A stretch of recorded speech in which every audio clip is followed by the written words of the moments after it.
Welcome to another episode of The Diplomats. In fact, probably our last special episode about the virtual Boston Massacre 2020 tournament that occurred June 20th. That was done online and over Discord. I'm Go Horns Go. I'm joined by my usual podcast partner, Umble the Heap, and we have special guest MaxVax to talk about his second game of the Boston Massacre tournament. He's talked about his first game with Umble already, and now we're going to get his viewpoint on his second game. But before we do that, we are brought to you by diplomacybriefing.com. Umble, tell us about the briefing. Yes, Diplomacy Briefing is a weekly email about the board game Diplomacy. It's free. It comes out every Friday, and it has quickly become, I think, something that's very helpful for the hobby. It has over 600 subscribers, followers across our social media. But the best way to get it is through email. Go to diplomacybriefing.com, sign up. You find out everything that's happened in diplomacy the last week, as well as getting a weekly strategy article. All right, so Max, in your first game, you drew, I believe you were fourth. That is the same position I was in going into game two. So this game, you draw England. Tell me your thoughts. In this game, I actually played Italy. Oh, Italy. All right. Yeah. Sorry. Yeah. And, as we will see, I was the only one who was eliminated here. So I got 1,000 points to really make sure we remember the name of the tournament, Boston Massacre. So like I was the one to be, destroyed here. I mean, it's as Italy, I usually prefer to start AI, and that's what I try to do here. I talked to Austria a lot, and I felt like a decent connection, and I did everything to sort of, pacify him. He was okay me holding in Venice. And I felt we found good relations. I talked to France. He said he will demilitarize Piedmont and the seas. He said, let's talk later about the builds. I felt that, it was okay for me. Turkey, obviously, we talked a little bit, but I felt like Jack may come, and it actually did initially. So I felt as Italy, I actually don't hate playing Italy usually, because unless Italy is coming after you right away. I'm sorry, France. France is coming after you. Unfortunately for me, that's what happened here, and exactly as happened in the Nexus Season 4 final. So, and despite me trying to survive, I wasn't able to survive. But we can talk about specifics. So let me mention. Well, Russia wasn't. Go ahead, Umble. So let me mention something about the players on the board that I know.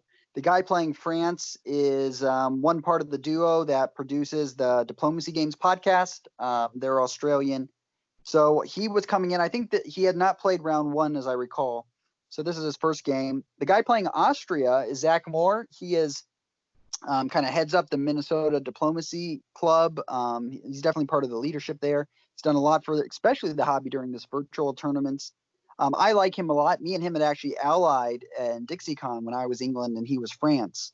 So I found him to be, in our alliance at least, he was pretty easy to work with, though he was kind of under assault early on when he was France by Italy. But anyway, I like him. And then the guy playing Germany he's played in the Nexus. I don't think he's played I don't know if he's played the last two, but he did the first two seasons. I recognize that name, though. I played him in season 2, so I'm familiar with his play. Okay. So he is the next player.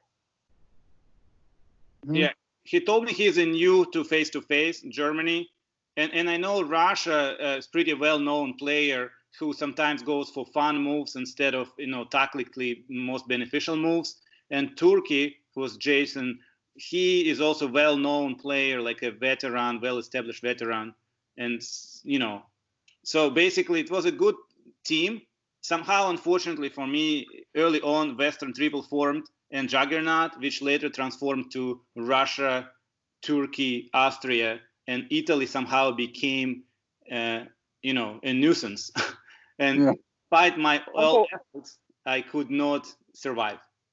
Well, what do you think of that sweet Sevastopol move? Oh, yeah, somebody just being funny.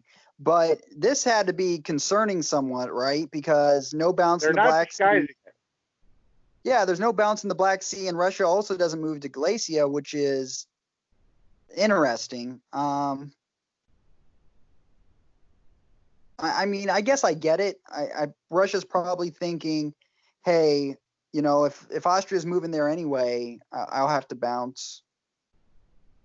But that's obviously got to be concerning for you, right? Because he moves to Aegean. There's nothing in the Black Sea. I mean, that screen. And, you know, honestly, that may have been what put the Western Triple together. Though, I don't know. That was already formed. You see France going to Spain South Coast. That looks like that was already. Well, I think I agree with you. The problem in this format, and that's what I told in a previous podcast, you have to be a little bit more assertive when you talk to people in these chat rooms. From early on, one room was always occupied by 3 players, like Lucian, this Germany guy who was playing in Nexus, and the French Australian guy who played for France. They were always sitting together, 3 of them, all 15 minutes. And I tried to come in and say, hey, friends, can I talk to you?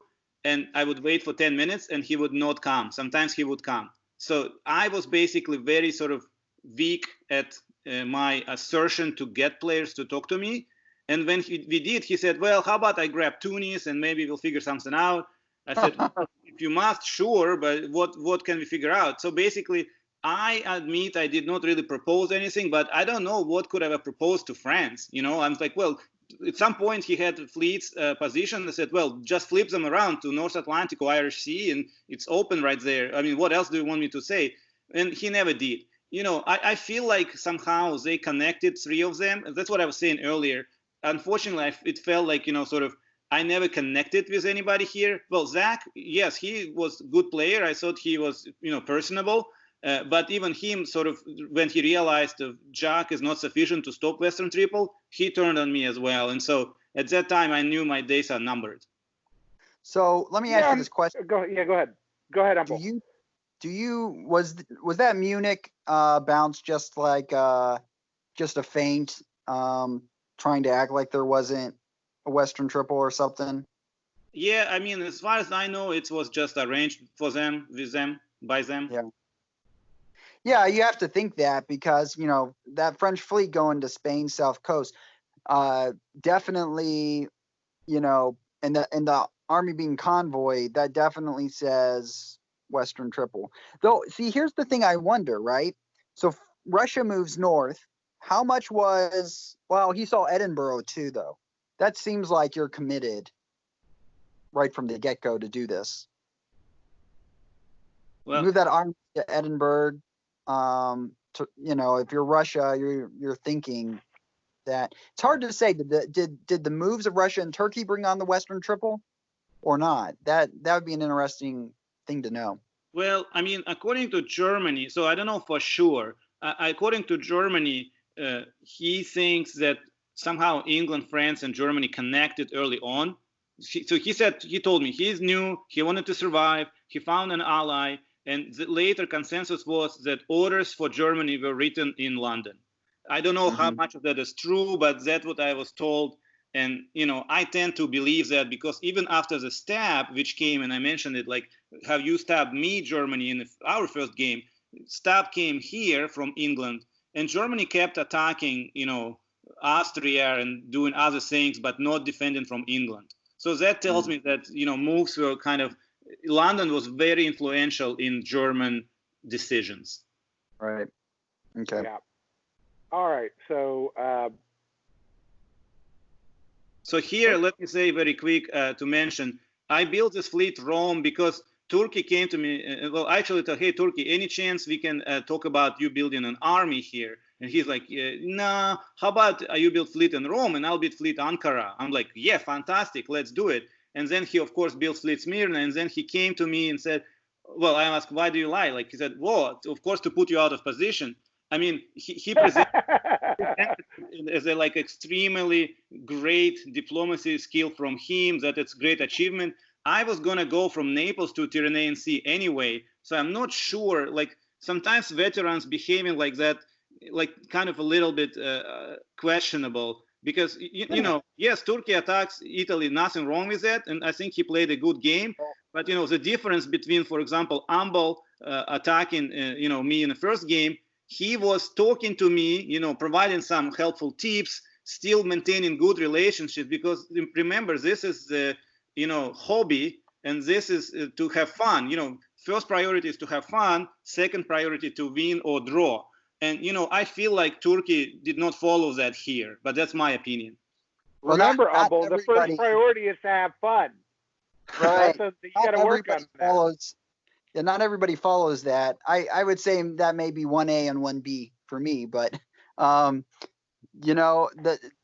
maybe Turkey was expecting Austrian support into the Ionian. Well, does that happen? It happened. It happened later, yeah. So.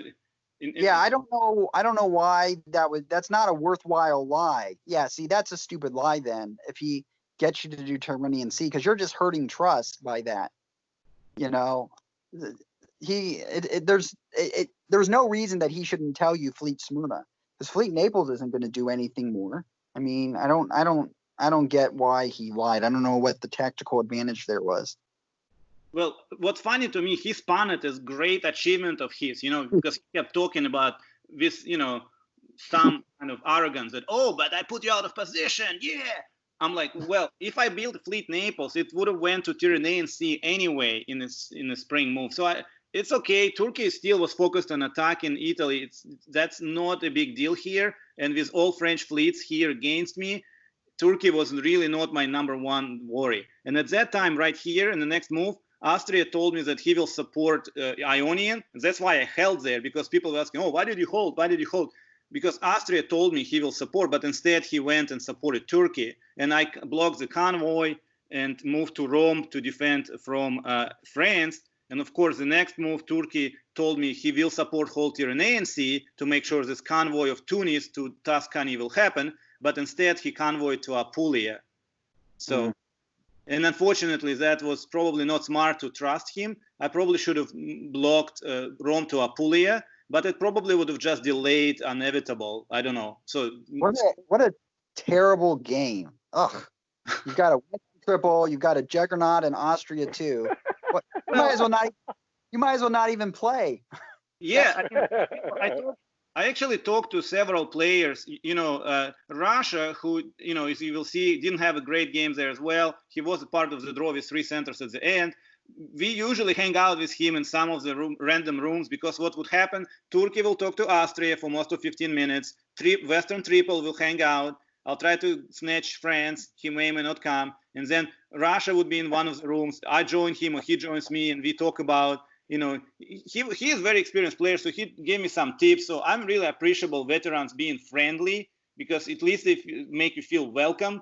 And Turkey did none of that, and I'm not appreciable of that behavior. But to be honest, you're right. It sounded like kind of brutal. And I actually talked to Zach today.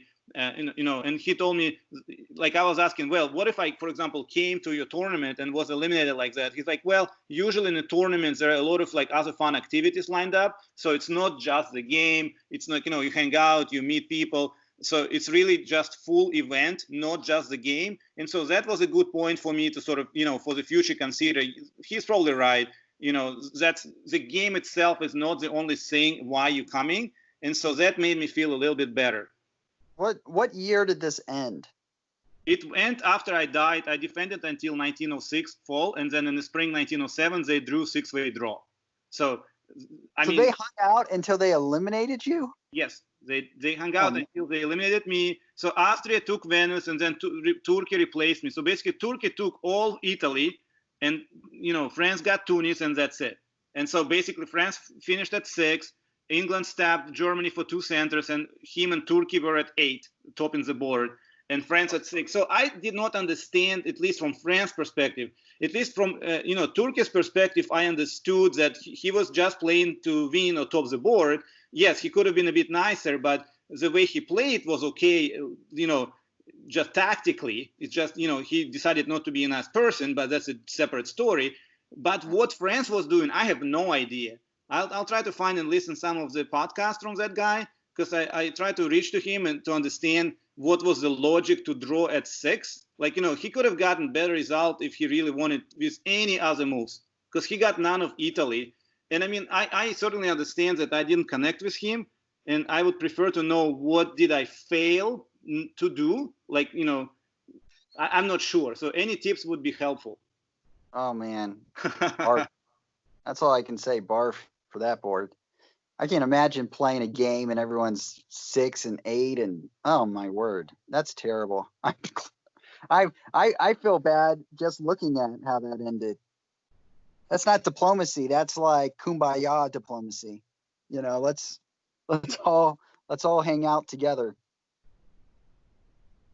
All right, so I'd say it's a draw, right? The draw. Drew right there. You have, yeah, Max. Do you have anything to say about that? I did not like it. Like I told you, I enjoyed much less. Like you were worried about stabbing, but at least I felt like I was legitimate part of the game, and I was important player in that first game we played. And here I felt I was a nuisance. Even one time Corey, like a game master, came and she talked to me, and like we talked about, and I was giving her some, points about how maybe veterans could make people feel a bit more welcome, because I wasn't sure what did I fail at, especially with France, And I mean, Zach told me he wanted to survive, he wanted to be part of the draw, and basically what he did is let Turkey take his centers, like, eat up his lands, leave him Serbia, so he was at 4, and he drew because his units were important near Munich and in this borderline. That's all fine. But, you figure the first and foremost idea is to top the board. And so, I don't know. I would have probably preferred if at least Zach would have stayed allied with me. We could have limited Turkey. Yes, France might have taken some of mine, but I could have stayed alive and helped Austria to grow a bit more. And hopefully England's stab would have came and, some play could have been made there. Like after England's stab, we could have, worked with Germany, like Austria, Italy, Germany. And see how to stop, and maybe France would have turned his fleet and limit England, and so I could have at least survived. But I was not sort of given any chance, and so it's okay. I mean, well, as okay as it can be, of course. Well, it's a little dissatisfying, right? Because you think Turkey could have gone on, you think England maybe could have gone on, but people could have improved their position from here. Well, Alan Kellhammer talks about how the purpose, like what he expects of the game when he designed it, was that there would be a fluidity of alliances and people talking amongst themselves about where to, change board dynamics changing and all of these things. And this is, I don't know. Everybody has their own opinion, right? But I would not want to spend 6 to 7 hours just, okay, we're the team up crew and let's knock our heads against the wall. I don't like the game personally, but I like all the players there, and I can't really blame Zach, for what he's doing, because what's he going to do? Italy really can't be a strong ally to him with how France is attacking, and Russia and Turkey obviously won't be attacking each other. So it'd be interesting to know what caused all of them to do what they did. It just doesn't feel like a tournament game to me. It feels like something you might find online, maybe, but not a tournament. Max, thank you for reliving the massacre. If I were you, I would have been proud to have been eliminated first on this board. So no shame in that. I greatly appreciate it. And thanks to diplomacybriefing.com for sponsoring us. And I'm sure we'll be back with further episodes. And so feel free to continue watching them and commenting on them. Thanks so much. And good night, Max. Good night, Humble. Good night. Good night.